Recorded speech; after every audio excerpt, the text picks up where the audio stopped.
Was that you, Ass? Fred? Oh, Chief Fred. Oh, man.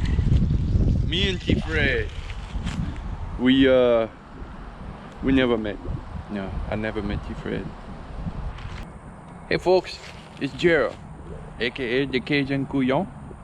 I'm trying out my newfangled thing. They call it the GoPro. GoPro. I guess it's for people who don't want to be amateurs.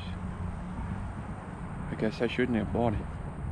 Second one. Anywho, we out here. I'm trying some stuff with it. We're trying to make y'all another video. Did a lot of stupid stuff in this one, just like I did in the last one. You know, I did stuff like you see that? Woo, boy, it's hard to see my face now, but that's okay. That's okay. We'll get better as we go. You get over it. I just wanted to tell y'all a little story today. So, my papa on my mama's side, he had surgery before he passed away. He had part of his leg amputated, and I would go and stay with him in the hospital, and we'd talk and visit, and I'd take the night shift. And he didn't sleep much. He would rustle around every 15-20 minutes, so that meant I didn't sleep much. So we had plenty of stories to tell. So I want to tell y'all one of those today. So every so often they would come in about every 2 hours, and they would check his blood pressure and his vitals and all of that. One time I was leaning on this little chair. It's got this little, you know, little stool comes out, and it don't have no rollers on it. It just sits on the waxed surface of the floor. And I said, you know, they're gonna be here in a minute. And it was the middle of the night. I said, I better bring that in so they have room to pass with their little buggy, with all their medical equipment. And he was sleeping for once. And I grab with my feet to pull it in. And let me tell you something. The noise, no. The megaphone it created in there, I pulled it, it came in. Now listen, my papa was finally sleeping. That man rose up in his bed.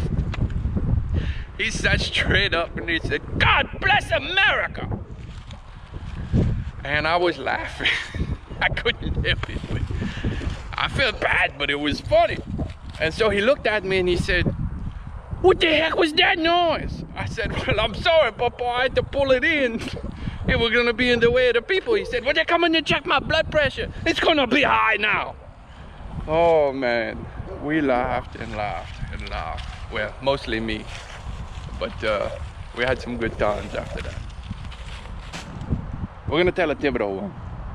So Thibodeau used to go fishing by himself every once in a while when Boudreaux had to work, which wasn't often because Boudreaux was pretty lazy. But anywho, he would go out, and there was a few times that he came back with big old ice chest full of fish. And the game warden was looking at him and he said, Thibodeau, I know you, yeah. And you gotta be doing something illegal to be getting all them fish. And I'm gonna catch you one of these days. Thibodeau said, man, meet me tomorrow at 6 o'clock.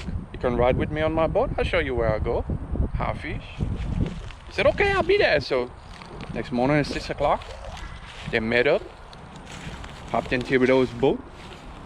They went out for a little while, found this nice little spot. The game warden said, oh yeah, look like a good little spot. We'll probably catch a few right here. You will, I gotta watch. I can't fish right now, I just gotta watch you. And so the game warden sat back and he looked around in the boat, and for the first time he really paid attention to the contents of the boat. And he noticed that there was no fishing pole. And he said, what in the world? Just about then, Thibodeau reached under his seat and he pulled out a stick. It was a stick of dynamite. And he lit it. The game warden started had a conniption fit. Thibodeau, what you doing? You can't do that, you can't do that. And Thibodeau just ignored him. And he took it and he threw it in the water. And all the little dead fish start coming up to the top. Thibodeau started picking them up and put them in his little ice chest. The game warden said, Thibodeau, you can't do that, you can't do that, I got you now. I got you now. Thibodeau didn't say nothing. He grabbed another stick of dynamite, he lit it. And the game warden's waiting for him to throw it. And he waited till there was just a few seconds left. And he handed it to the game warden. He put it on his lap. He said, now, you're gonna talk you're gonna fish. Needless to say, Thibodeau was never reported for that little infraction. I guess the game warden didn't want to go to jail for fishing the same way Thibodeau did. Well, folks, that's probably gonna be it for today. So I hope you all have a good day, because who wants to have a bad day? I mean, come on. This is the Cajun Couyon signing off. We'll see y'all later.